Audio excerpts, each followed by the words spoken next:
ჩვენი სტილი არის პრინციპში ესე ვდგებით ხოლმე და განცხადების გაკეთება, მაგრამ მინდა გითხრათ, რომ ისეთ შემთხვევასთან გვაქვს საქმე, როდესაც საგანგებო განცხადების გაკეთება ეროვნულ დემოკრატიულმა პარტიამ ჭადრაკის სასახლეში გუშინ გამართული შეხვედრის შემდეგ გადაწყვიტა.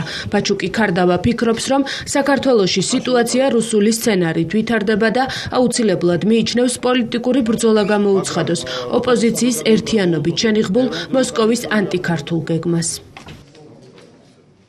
ამ პოლიტიკოსებმა შეგნებულად აირჩიეს ქვეყნის ინტერესების ღალატის გზა. ნათელია, რომ არჩევნების საფარქვეში მზადება ხელისუფლების რევოლუციური ცვლილება რუსული სცენარით. ძალაუფლებისა და ფულის ნაცვლად ქართველი მარიონეტი პოლიტიკოსები ხელისუფლებაში მოსვლის შემთხვევაში ცდილობენ აფხაზეთისა და სამხრეთ ოსეთის დამოუკიდებლობას კონფედერაციულ სახელმწიფოში. რუსულ კვალს ხედავს ოპოზიციის საერთო კანდიდატის ირგვლივ გაერთიანებაში ეროვნული ფორუმიც. კახა შარტავა ერთობას ბრმას უწოდებს და მასში მონაწილეობის მიღების საფუძველს ვერ ხედავს. ეროვნული ფორუმი ერთადერთ გამოსავლად საარჩევნო გარემოს გაუმჯობესებას მიიჩნევს. როდესაც ერთმანეთს ვეძახით და ვიბარებთ სადღაც. კარგად გავითვალისწინოთ, სად ვდგავართ და სად ვეძახით ერთი მეორეს. ყოველ შემთხვევაში ეროვნულ ფორუმს ნურავენ მიეპატიჟება იქ, სადაც იქ მისვლისთვის მადლობა უნდა გადაგვიხადოს ზურაბ ნოღაიდელმა, კრემლმა, პუტინმა და ასე შემდეგ. ყოფილ თანამებრძოლს საპასუხოდ კონსერვატიული პარტია 2007 წელს ახსენებს, როდესაც ხელისუფლებამ ეროვნული ფორუმი რუსეთთან თანამშრომლობაში დაადანაშაულა. გაერთიანებულმა ოპოზიციამ კი მაშინ ფორუმელებს ერთხმად თანადგომა გამოუცხადა. ოპოზიციას წარსულს უხსენებს ზურაბ ნოღაიდელიც.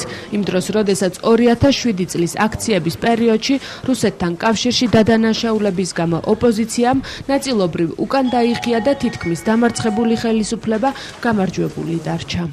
დღეს როდესაც მე მესმის, რომ ლევან გაჩიჩილაძემ წითელი პარკებით აიღო ფული, მიიყიდა მიშა სააკაშვილს, რომ ჩვენ ყველანი ერთად ლევანი და მის გვერდზე ვინც ვართ ვასრულებთ რუსეთის დავალებებს, რომელიც ნოღაიდელის ხელით ფულს გვიგზავნის, მე ვხედავ, რომ უშიშროების მეთოდიკა არ შეცვლილა. როგორც კი ხელისუფლება შეექმნება ხოლმე რამე საფრთხე ეგრევე იწყებს საუბარს რუსულ კვალზე, ასე იყო 2007 წლის 7 ნოემბრის შემდეგ მოვლენების დროს.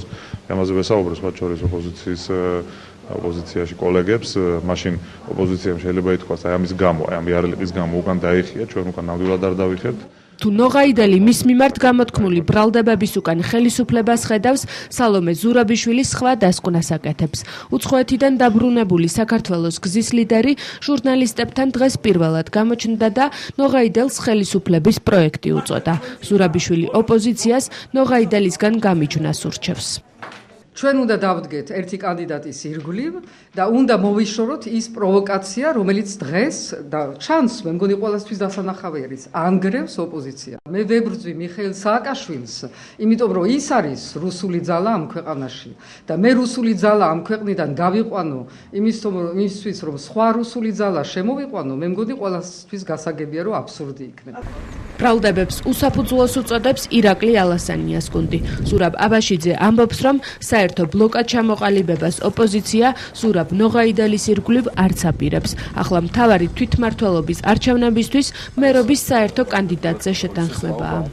ნოღაიდელთან ჩვენ პირდაპირ გეტყვით, რომ არაფერი არ გვესაქმება, იმ თვალსაზრისით, რომ ნოღაიდელს თავისი კანდიდატურა არ აყავს დაყენებული ამ არჩევნებში, როგორც თბილისის მერის კანდიდატურასთან მიმართებაში, ასე რომ თუ ის, რა თქმა უნდა, მხარს დაუჭერს იმ კანდიდატს, რომელიც იქნება საერთო, ამის წინააღმდეგი ნამდვილად არა ვართ.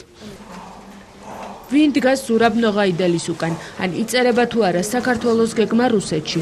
ამაზე დებატები სავარაუდოდ ხვალიდან უფრო გააქტიურდება. საერთო კანდიდატის შერჩევის გეგმას ოპოზიცია სწორედ ხვალ საერთო სახალხო კრებაზე გამოაცხადებს.